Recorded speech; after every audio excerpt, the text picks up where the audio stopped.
आज आना चाहते थे आप लोगों के बीच, लेकिन आप लोग सब लोग जान रहे हैं उनका सिंगापुर जाना है, किडनी का ऑपरेशन होना है, ट्रांसप्लांट होना है, तो इस वजह से वो आए नहीं है, लेकिन अपना सलाम और प्यार और आशीर्वाद आप लोगों को भेजने का काम किया है। हमको लगता है नवंबर माह में ऑपरेशन होगा, बड़ा ऑपरेशन है। आदरणीय लालू जी का परिवार के लोग सब लोग जो हैं दिल्ली में हैं, और आप सब लोग जो है प्रार्थना कीजिए कि जल्द से जल्द लालू जी का ऑपरेशन जो है सक्सेसफुल हो जाए, अच्छे से हो जाए, और फिर आप लोगों के सेवा में हाजिर हो जाए। ये देखिए, ये मोकामा में कोई लड़ाई नहीं है।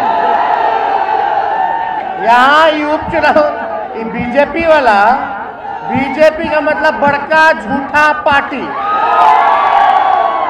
ये सब टिकाऊ नहीं है। अब बिहार के लोगों ने अपने दिल, दिमाग और मन से बीजेपी को बाहर कर दिया है। अब बीजेपी बिहार में वापस कभी भी आने वाली नहीं है।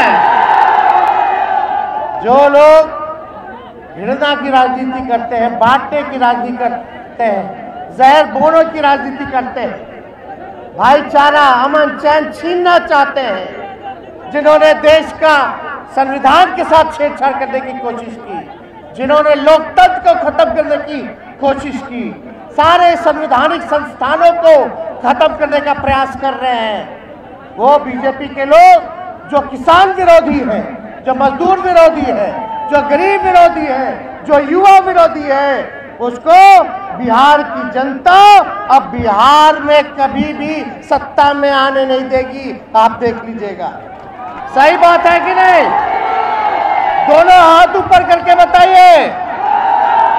बीजेपी को भगाना है ना?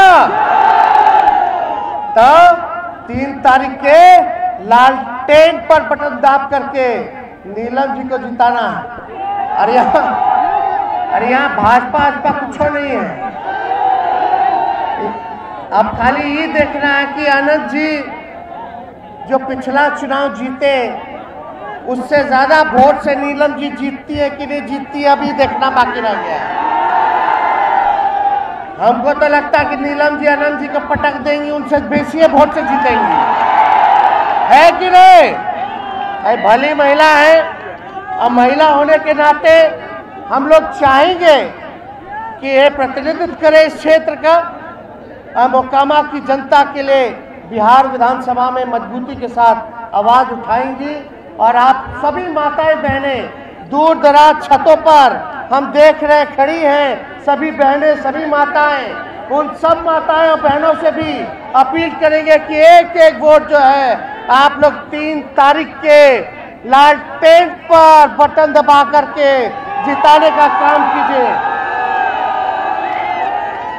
यही बात देखिए, हम धन्यवाद देना चाहते हैं। ललन जी बैठे हैं, राष्ट्र अध्यक्ष जी हैं, ईमानदारी से भाजपा से लड़ने का काम कर रहे हैं, लोकतंत्र के हित में, संविधान के हित में, अमन, चैन, धर्मनिरपेक्षता, समाजवाद विचारधारा को आगे बढ़ाने में उपेंद्र जी, ललन जी, सब लोग हम लोग लगे।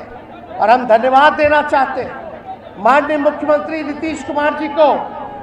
आज जो परिस्थिति देखते हुए, जो देश का हाल था, जहां सारे देश के संपत्तियों को बेचा जा रहा था, रेल बेच दिया, सेल बेच दिया, जहाज बेच दिया, ONGC बेच दिया, BSNL बेच दिया, सब बेच दिया, देश का संवैधानिक संस्थानों को हाईजैक करने की कोशिश कर रहे थे बीजेपी के लोग। लोकतंत्र, संविधान को खत्म करना चाह रहे थे, क्षेत्रीय दल को समाप्त करना चाहते थे, समाजवाद विचारधारा को जो लोग मिटाना चाह रहे थे, वहां नीतीश कुमार जी ने एक निर्णय लिया लालू जी के साथ मिलकर के, और जो निर्णय था वो निर्णय था नीतीश कुमार जी का, और वापस महागठबंधन में वो आए हैं।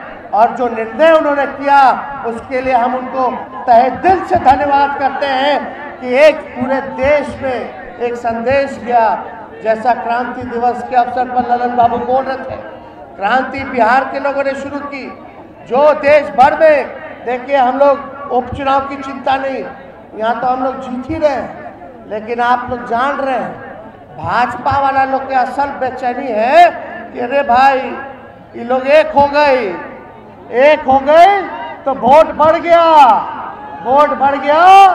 तो आप समझ जाइए 2024 में खतरा हो गया। ये बिहार से बाहर नहीं किए नीतीश जी, अभी देश के गद्दी पे जो लोग बैठ करके चंद लोगों का काम कर रहे हैं। ये बीजेपी लोग कहता कि अमीर का पार्टी, हम कहते हैं अमीर में से भी जो अमीर, उसमें से भी जो अमीर, दुनिया में जो सबसे अमीर उसकी पार्टी है बीजेपी। इसलिए केवल चंद लोगों के लिए काम कर रहे हैं, तो इसमें देश की सत्ता से भी हम लोगों को खदेड़ने का काम करना। और एक बात समझिए, नीतीश जी ने साफ बोल दिया कि उनकी कोई इच्छा नहीं है, उनका यही प्रयास है, उनकी यही कोशिश है कि देश में जितने भी विपक्ष के लोग हैं उनको जोड़ करके, जैसे बिहार में भाजपा को पटकनियां दिया वैसे ही देश में पटकनी देने का काम करेंगे। तो ये काम, ये कोशिश राष्ट्रीय अध्यक्ष आदरणीय लालू जी का भी लगातार नीतीश जी से मिलकर के सभी विपक्षी दलों के नेताओं से, देश भर के हर राज्य के विपक्षी दल के नेता लोग से बात करके सब लोगों को गोलबंद किया जा रहा है। तो असल में डर जो भाजपा के बाद वो 2024 के बाद, और हम निश्चिंत हैं, हमें पूरा बिहार की जनता पर विश्वास है कि 2024 में भाजपा का 40 में से 40 सीट जो है महागठबंधन को आएगा, भाजपा का खाता नहीं खुलेगा। इसलिए आप सब लोग, हम इतना ही कहना चाहते हैं कि आज आप लोग के आशीर्वाद से आपका भाई, आपका बेटा उप मुख्यमंत्री बना। आप लोग अगर प्यार नहीं देते, आशीर्वाद नहीं देते, तो शायद हम यहाँ खड़े नहीं होते, बिहार राज्य के उप मुख्यमंत्री नहीं होते। हमने जो पिछला चुनाव में हम लोगों ने कमिटमेंट किया था, पढ़ाई, दवाई, कमाई, सिंचाई, सुनवाई और कार्रवाई वाली सरकार देने का, हमने कहा था उस समय 10 लाख जो है सरकारी नौकरी हम लोग देने का काम करेंगे। लेकिन माननीय मुख्यमंत्री जी को हम धन्यवाद देते हैं कि 15 अगस्त को उन्होंने ऐलान किया कि 20 लाख रोजगार हम लोग देने का काम करेंगे। बेरोजगारी असल मुद्दा है, महंगाई असल मुद्दा है, किसान का आय दुगना हो ये असल मुद्दा है, देश का संविधान बचे, लोकतंत्र बचे ये असल मुद्दा है, देश की आर्थिक स्थिति कैसे सुधरे ये असल मुद्दा है, गरीबी को कैसे खत्म करना ये असल मुद्दा है। तो मुद्दा पे भाजपा वाला लोग बात नहीं करेगा, बात किस पे करेगा? हिंदू, मुसलमान, मंदिर, मस्जिद, पाकिस्तान, कश्मीर, गाय, इसी पे रह जाएगा, काम का बात नहीं करेगा। आपको रोजी रोटी देने का, पेट भरने का, गरीबी मिटाने का ये लोग बात नहीं करेगा।